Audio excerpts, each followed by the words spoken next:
Copa আমেরিকার ফাইনালে ইনজুরিতে মাঠ ছেড়ে ডাগ আউটে বসে হাউমাউ করে কাঁদছেন মেসি। দল সমর্থক সহ সবার কপালে তখন দুশ্চিন্তার ভাঁজ। তবে ম্যাচের ১১২ মিনিটে লাউতারো মার্টিনেজের দুর্দান্ত এক গোলে কান্না রূপ নিল আনন্দে।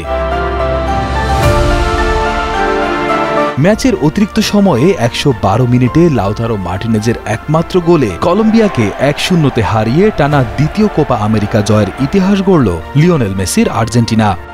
গেল বিশ্বকাপে সহজ গোল মিস করে দল থেকেই ছিটকে যাচ্ছিল লাউতারো মার্টিনেজ, কিন্তু সময়ের আবর্তনে সেই লাউতারোই বনে গেলেন এবারের কোপা আমেরিকার হিরো। এবারের কোপা আমেরিকায় যখনই নেমেছেন গোল করেছেন লাউতারো মার্টিনেজ। ফাইনাল ম্যাচেও সেই কাজটাই করে দেখালেন তিনি। ফাইনালে সময়টা তখন ৬৬ মিনিট। ঘড়ির কাঁটায় বাংলাদেশ সময় ৮:৫৮। হয়তো সময়টা কেউ মনে রাখতে চাইবে না। মেসির এই বাচ্চা সুলভ কান্না যেমন মনে রাখবে ফুটবল বিশ্ব, তেমনি মেসিও সারা জীবন মনে রাখবেন এই আর্জেন্টিনা দলটাকে। কারণ ফুটবল বিশ্বে বলতে শোনা যায়, মেসি ছাড়া এই দলটা অচল, মেসি ছাড়া এই আর্জেন্টিনা আর জেতে না। কিন্তু স্ক্যালোনির শিষ্যরা প্রমাণ করল মেসির দায়িত্বটা তার সতীর্থরাও নিতে পারেন। এবার বোধহয় হাসি মুখে নির্ভর হয়ে অবসরটাও নিতে পারবেন বিশ্বসেরা এই তারকা ফুটবলার। এর আগে নির্ধারিত খেলা শুরু হওয়ার আগেই ঘটে যায় এক লঙ্কা কাণ্ড।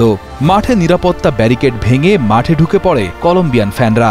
আন্তর্জাতিক কোনো আসরের ফাইনালে এমন লজ্জাজনক ঘটনা সম্ভবত এবারই প্রথম। ম্যাচের শুরুতে তেমন সুবিধা করতে পারেনি আর্জেন্টিনা। বল পজিশনে মেসি বাহিনীর চেয়ে কলম্বিয়া ছিল বেশ কিছুটা এগিয়ে। ০-০ স্কোর নিয়ে শেষ হয় প্রথমার্ধের খেলা। তারপরেই যেন পাল্টে যায় ম্যাচের চিত্র। যে আর্জেন্টিনাকে রীতিমতো নাকানি চুবানি খাওয়াচ্ছিল কলম্বিয়া, দ্বিতীয়ার্ধে উল্টো কলম্বিয়াকেই পোহাতে হয়েছে সেই ধকল। মাঝে ৬৯ মিনিটে মেসির ইনজুরি মেসিকে কান্নায় জড়িয়ে কলম্বিয়ার মুখে হাসি ফোটালেও সেই হাসিটাও ধীরে ধীরে ম্লান হয়ে যায় ডি মারিয়া, ম্যাক এলিস্টার আর লাউতারোদের একের পর এক আক্রমণে। দ্বিতীয়ার্ধের শেষের দিকেই বিজয়ের উল্লাসটা সেরে ফেলতে পারতেন ডি মারিয়ারা, তবে অফসাইডে বাতিল হয়ে যায় আর্জেন্টিনার অত্যন্ত প্রত্যাশিত গোলটি। ৮৮ মিনিটে আলভারেজের শট অল্পের জন্য লক্ষ্যভ্রষ্ট হলে গোলশূন্যভাবেই শেষ হয় ৯০ মিনিটের খেলা। অতিরিক্ত সময়ের প্রথম ভাগেও আসেনি গোল। নিকোলাস গঞ্জালেজের শট দারুণভাবে ঠেকিয়ে দেন কলম্বিয়ার কিপার। অবশেষে ১১১ মিনিটে আসে সেই মুহূর্ত। বল পান লাউতারো মার্টিনেজ। দুর্দান্তভাবে নিয়ন্ত্রণ করে দারুণ এক শটে বল জালে জড়িয়ে আর্জেন্টিনাকে আনন্দে ভাসান এই ইন্টার মিলান ফরওয়ার্ড। শেষ পর্যন্ত তার একমাত্র গোলেই কোপার শিরোপা ঘরে তুলল আর্জেন্টিনা। ফুটবল জাদুকরের মাথায় আরেকটি মুকুটের পাশাপাশি আরও একটি ইতিহাসের পাতায় নাম লেখালো মেসি স্ক্যালোনির অপরাজেয় আর্জেন্টিনা।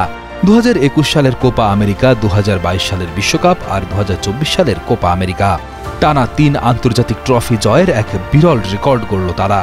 স্পেনের পর দ্বিতীয় দল হিসেবে এই কীর্তি গড়ল আর্জেন্টিনা। স্পেনের আগে ২০০৮ থেকে ২০১২ পর্যন্ত ইউরো এবং বিশ্বকাপের শিরোপা জিতেছিল তারা। এবার ল্যাটিন আমেরিকা থেকে তাদের সেই কীর্তিতে ভাগ বসালেন লিওনেল মেসি বাহিনীও।